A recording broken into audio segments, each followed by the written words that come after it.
한 끼의 선택이 당신의 걸음걸이를 바꿀 수 있습니다.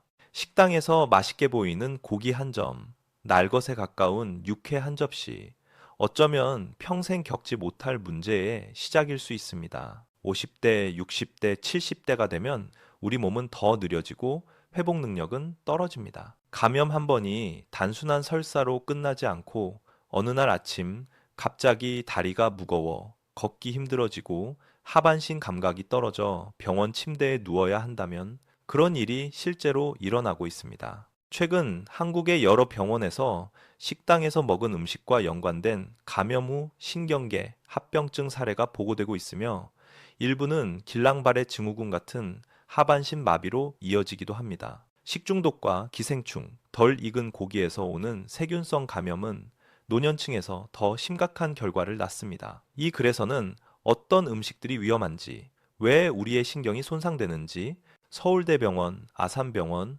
삼성서울병원 등에서 보고된 실제 환자 이야기와 통계를 바탕으로 증상예방법과 응급대처법까지 자세히 설명드리겠습니다. 평소 자주 가는 식당에서의 작은 습관 변화로 큰 고통을 막을 수 있습니다. 지금부터 차근차근 살펴보겠습니다. 식당에서 흔히 접하는 위험 음식들은 무엇인지 먼저 이해해야 합니다. 대표적으로 덜 익힌 가금류 닭고기, 다진 고기 햄버거, 패티 등 생고기, 육회, 일부 회생선회, 그리고 덜 익힌 돼지고기나 야생 고기 사냥한 멧돼지 고기 등은 미생물과 기생충 노출 위험이 큽니다. 가금류는 캄필로박터 캠필로백터와 살모넬라 같은 세균의 주요 원인이고 이는 장염을 넘어서 드물지만 심각한 합병증인 길랑바레 증후군 구일레인 바레 신드롬 GBS를 유발할 수 있습니다. 길랑바레는 보통 감염 후 면역계가 말초신경을 공격하면서 생기는 급성 신경마비로 초기 증상은 다리에 힘 빠짐이나 저림입니다. 특히 65세 이상의 노인에서는 회복이 더디고 합병증 위험이 높습니다. 돼지고기와 연관된 기생충으로는 회충이나 트리키넬라 등이 있으며 일부는 근육 침범과 통증, 드물게는 심장이나 호흡기에 영향을 줄 수 있습니다. 또한 날로 먹는 생선에서는 아니사키스 같은 기생충이 위장 증상과 알레르기 반응을 일으키고 일부 발열성 세균 감염은 전신으로 퍼져 입원 치료가 필요합니다. 식당에서는 조리 과정에서의 교차 오염 날고기, 손질 후 손을 씻지 않고 다른 음식 만지는 경우 이 예상보다 더 큰 문제를 만듭니다. 조리 도구와 도마가 분리되지 않거나 내부 온도가 충분히 올라가지 않으면 세균은 살아남아 식사를 통해 우리 몸으로 들어옵니다. 병원 사례를 보면 흔히 안심하고 먹는 전통 요리나 유명한 식당의 인기 메뉴에서도 이런 문제가 발생했습니다. 따라서 맛있다는 이유만으로 덜 익힌 음식을 선택하기 전에 그 음식이 가진 위험을 알고 미리 대비하는 것이 중요합니다. 감염이 어떻게 신경계 손상으로 이어지는지 과학적으로 설명드리면 우리 면역계와 신경계의 복잡한 상호작용이 핵심입니다. 예를 들어 캄필로박터 감염 후 길랑발해 증후군이 발생하는 기전은 분자 모방, 몰레큘랄, 미미크리로 알려져 있습니다. 세균 표면의 어떤 당이나 단백질 구조가 우리 신경세포 표면의 구조와 비슷해서 면역계가 세균을 공격하던 항체가 실수로 신경의 말초 수초전기 신호를 전달하는 절연막을 공격하게 되는 것입니다. 비유하자면 병사가 적의 깃발을 보고 공격하는 동안 비슷한 무늬의 아군 깃발도 함께 공격하는 셈입니다. 이로 인해 신경 전도 속도가 떨어지고 근육으로 전달되는 신호가 약해지면서 다리 힘이 빠지고 감각 이상이 생깁니다. 신경 손상은 전형적으로 감염 후 며칠에서 몇 주 사이에 나타나며 초기에 다리의 저림, 무거움, 보행 불편으로 시작해 진행되면 팔과 얼굴 근육까지 영향을 받을 수 있습니다. 진단은 병력 청취, 최근 식중독 증상이나 덜 익힌 고기 섭취 여부, 신경 전도 검사, 뇌척 수액 검사 알부민, 세포 분리 현상 등으로 이루어집니다. 치료는 면역 치료 IVIG, 혈장 교환술과 중심이며 조기 치료가 예후를 좋게 만듭니다. 만약 증상이 숨쉬기 어려움이나 삼키기 곤란으로 진행하면 즉시 중환자실 치료가 필요합니다. 이런 면역 반응은 단지 세균만의 문제는 아닙니다. 어떤 기생충 감염도 면역계를 과도하게 자극해 신경계 합병증을 유발할 수 있고, 특히 노년층은 면역 반응이 불균형해지기 쉬워 합병증 위험이 커집니다. 한국의 주요 병원들에서는 실제로 이런 연쇄 반응을 경험한 환자들이 보고되었습니다. 예를 들어 서울대병원 신경과의 사례 보고에서는 한 72세 환자가 식당에서 덜 익힌 닭고기를 먹은 후 설사와 발열을 겪은 지 7일 만에 다리 힘이 빠져 보행이 불가능해졌고, 검사 결과 캄필로박터 감염 후 길랑발의 증후군으로 진단되어 혈장 교환 치료를 받았던 경우가 있습니다. 아산병원과 삼성서울병원에서도 유사한 사례들이 보고되었으며, 일부 환자는 입원 치료와 재활을 오래 받아야 했습니다. 질병관리청 통계에 따르면 식중독이나 식품 매개 감염으로 인한 입원 사례 중 고령자의 비율과 합병증 발생 빈도는 계속해서 주목받고 있습니다. 정확한 수치는 매년 변동하지만 노인 인구의 식중독으로 인한 중증 화율과 입원율은 전체 평균보다 유의하게 높다는 보고가 있습니다. 병원 현장에서 본 실제 사례들을 통해 얻은 교훈은 초기 증상을 가볍게 여기지 말 것과 식사 직후 또는 며칠 내에 신경 증상이 발생하면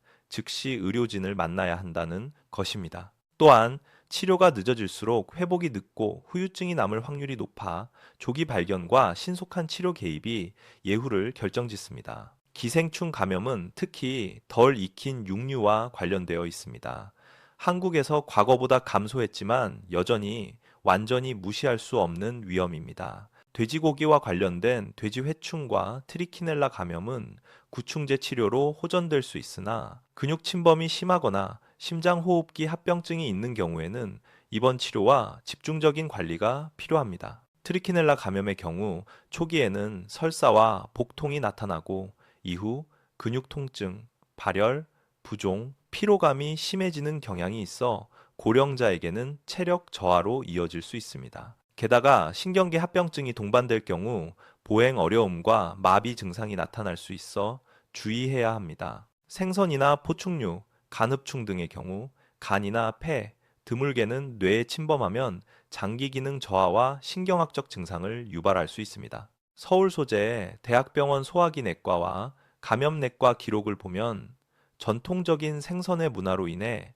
특정 해산물 기생충 감염이 지역적으로 보고되는 사례가 여전히 존재하며, 특히 위생관리나 냉장 유통이 불안전한 경우 발생 위험이 높습니다. 기생충 감염은 정확한 진단을 위해 혈액 검사, 항체 검사, 대변 검사, 혈청학적 검사, 때로는 조직 검사가 필요합니다. 치료는 기생충 종류에 따라 알벤다졸, 메벤다졸, 프라지뉴텔 등의 항기생충제를 사용하고, 합병증이 있는 경우에는 스테로이드 등 보조 치료를 병행합니다. 노인 환자의 경우 약물 부작용과 상호작용을 주의해야 하므로 치료 전 기존 복용 중인 약물과 건강 상태를 반드시 의료진에게 알려야 합니다. 덜 익은 고기 섭취를 피하는 것은 가장 기본적이고 효과적인 예방책입니다. 하지만 현실적으로 식당에서는 겉보기에는 익어 보이지만 내부는 덜 익어 있을 수 있고, 바쁘거나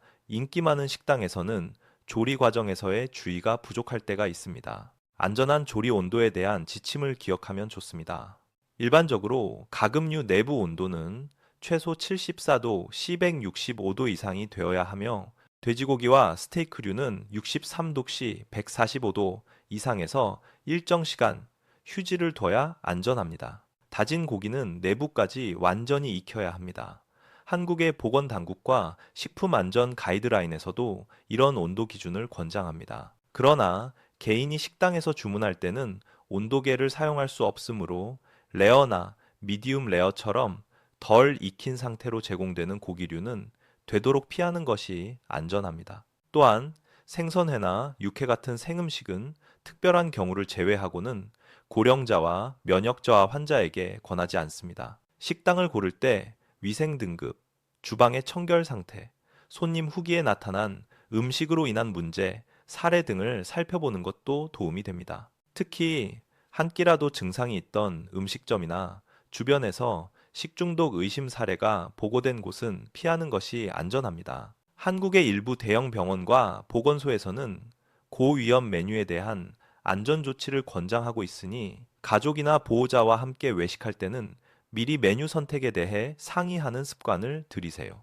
초기 증상을 무시하지 않는 것이 중요합니다. 설사, 구토, 복통, 발열 같은 전형적인 식중독 증상은 대개 수일 내에 회복되지만 식사 후 며칠 내에 감각 이상 저림, 찌릿함, 근력 저하, 특히 다리에서 시작되는 걷기 불편, 균형감, 소실 같은 신경학적 증상이 나타난다면 바로 병원을 방문해야 합니다. 진료 시에는 최근 몇 일간의 식사 이력, 어떤 식당에서 누구와 먹었는지, 함께 식사한 사람 중 비슷한 증상이 있는지, 평소 복용 중인 약, 기저질환 당뇨, 고혈압, 심장질환 등을 상세히 알려주면 진단과 치료에 큰 도움이 됩니다. 병원에서는 혈액 검사, 대변 배양, 신경 전도 검사, 필요시 뇌척수액 검사 등을 통해 원인과 상태를 평가합니다. 서울대병원 사례에서는 환자가 다리 힘이 약해진 후 24시간 이내에 병원을 방문해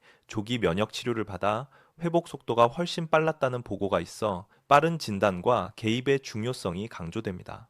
응급 상황인 경우 호흡 곤란, 삼킴 곤란, 말하기 어려움, 빠른 진행의 근력 약화에는 즉시 응급실로 가야 하며 경우에 따라 인공호흡기 치료가 필요할 수 있습니다. 노인 환자는 탈수나 전해질 불균형, 약물 상호작용 등으로 상태가 쉽게 악화되므로 초기 단계에서 적극적인 평가와 관리를 받는 것이 회복의 관건입니다. 예방은 단순하지만 꾸준해야 합니다. 외식 시에는 몇 가지 기본 원칙을 지키세요.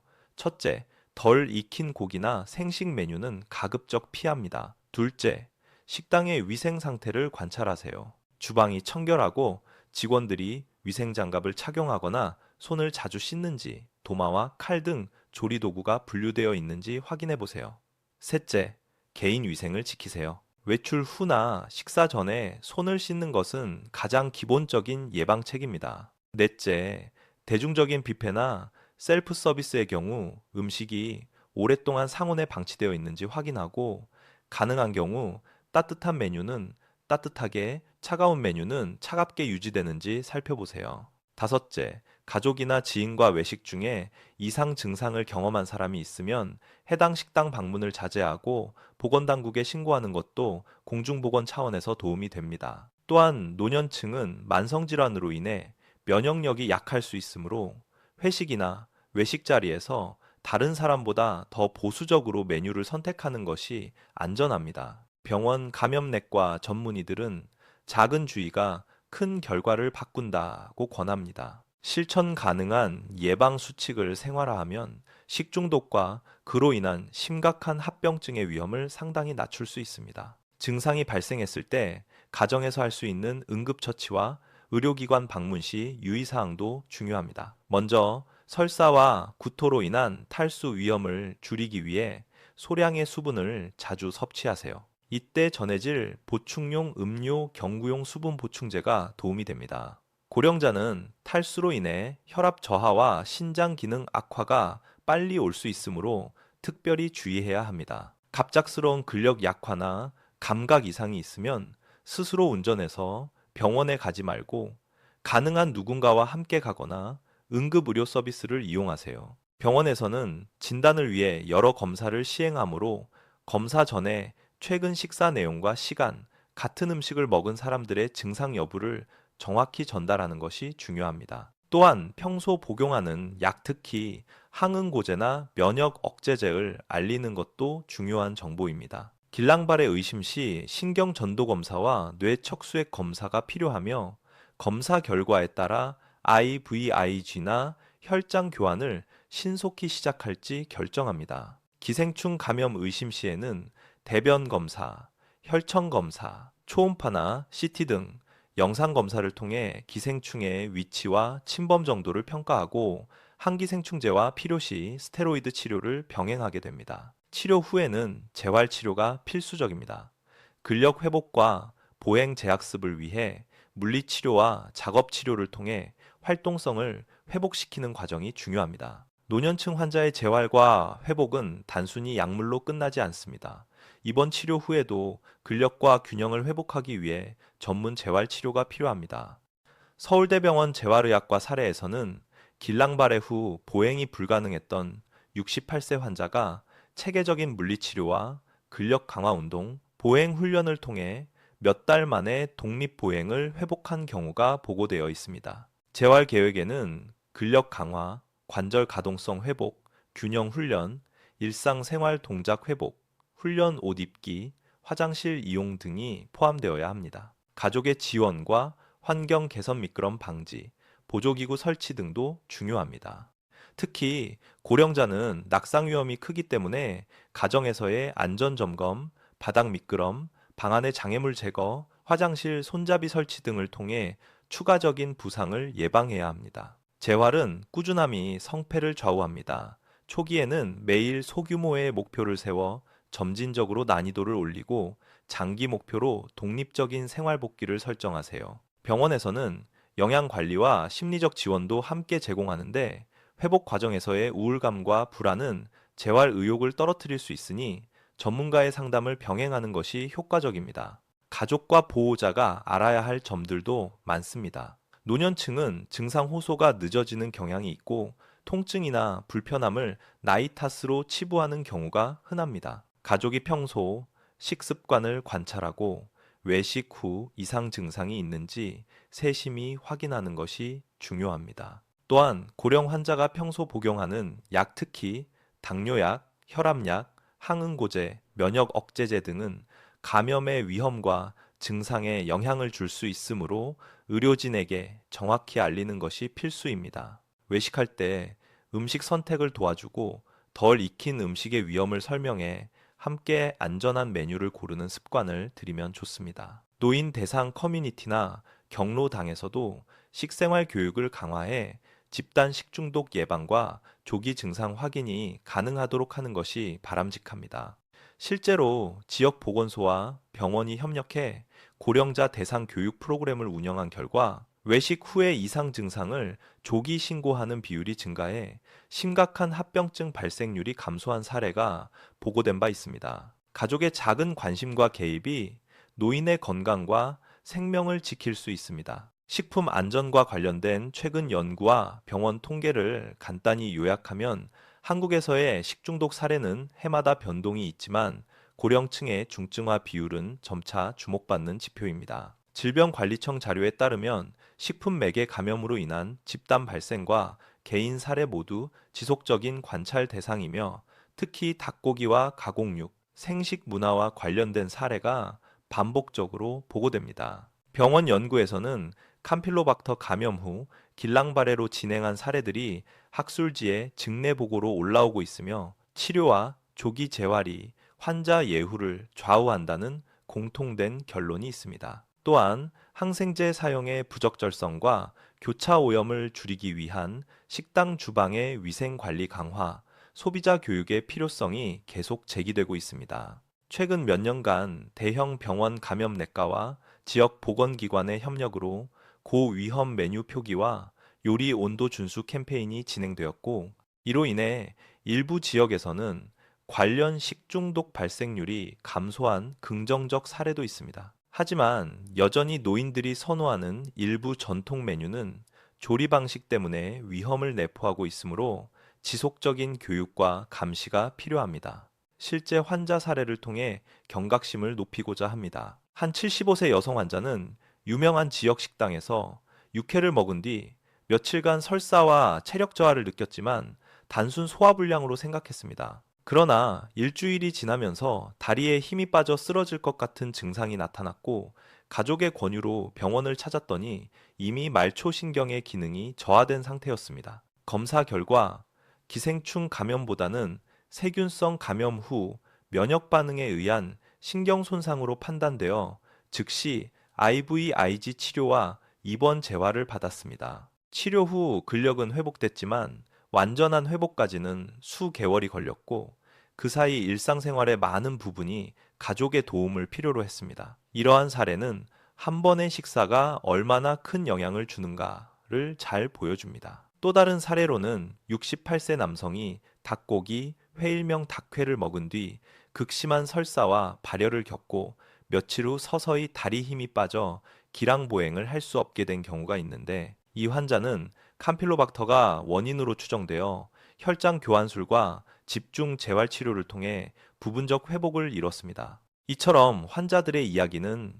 개인의 선택과 식당의 위생 상태, 그리고 조기 치료 여부가 결과를 크게 좌우한다는 점을 분명히 합니다. 의사와 영양사들이 권하는 안전한 외식 습관은 다음과 같습니다. 첫째, 고령자와 같이 면역이 약한 가족이 있다면 외식 메뉴 선택 시 생식이나 덜 익힌 고기를 피하고 조리도가 명확한 메뉴를 고르세요. 둘째, 밖에서 파는 반찬이나 샐러드류는 장시간 상온에 노출되지 않았는지 확인하고, 가능한 경우 따뜻한 음식은 따뜻하게, 차가운 음식은 충분히 차가운 상태에서 제공되는지 점검하세요. 셋째, 조리 과정에서의 교차 오염을 예방하려면 주방에서의 위생 수칙 손 씻기, 도마 분리, 조리도구 소독 등을 지키는 식당을 선택하세요. 넷째, 외식 후 설사나 구토가 있으면 충분한 수분 보충과 함께 증상이 심하거나 신경학적 이상이 동반되면 즉시 병원을 찾으세요.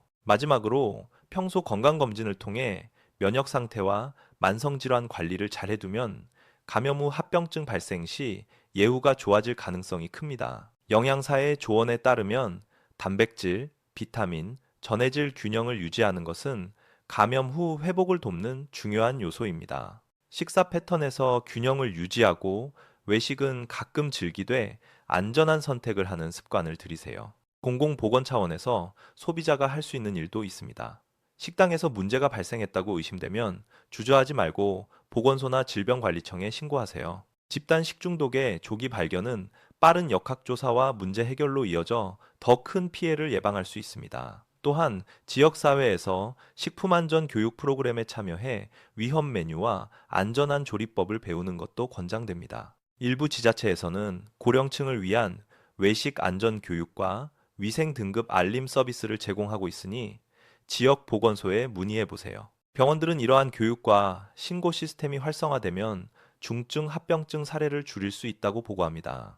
소비자 단체와 보건당국의 협력으로 식당 위생 개선과 안전한 외식 문화가 확산되면 우리 모두의 건강을 지키는데 큰 도움이 됩니다. 마지막으로 요점을 정리하면, 식당에서의 한 끼가 때로는 심각한 결과를 가져올 수 있다는 사실을 잊지 마세요. 특히 고령자일수록 덜 익힌 고기나 생식은 피하고 식당의 위생 상태를 살피며 의심스러운 증상이 나타나면 즉시 병원을 찾는 것이 중요합니다. 증상이 신경 증상으로 이어질 경우 빠른 진단과 면역 치료, 그리고 체계적인 재활이 회복에 결정적입니다. 가족과 지역사회가 함께 작은 습관을 바꾸면 식중독과 기생충 감염, 그리고 드물지만 치명적인 합병증을 예방할 수 있습니다. 오늘부터 식당 선택과 음식 선택에 조금 더 신경 쓰고 이상 증상 발생 시 지체하지 말고 전문의에게 상담받으세요.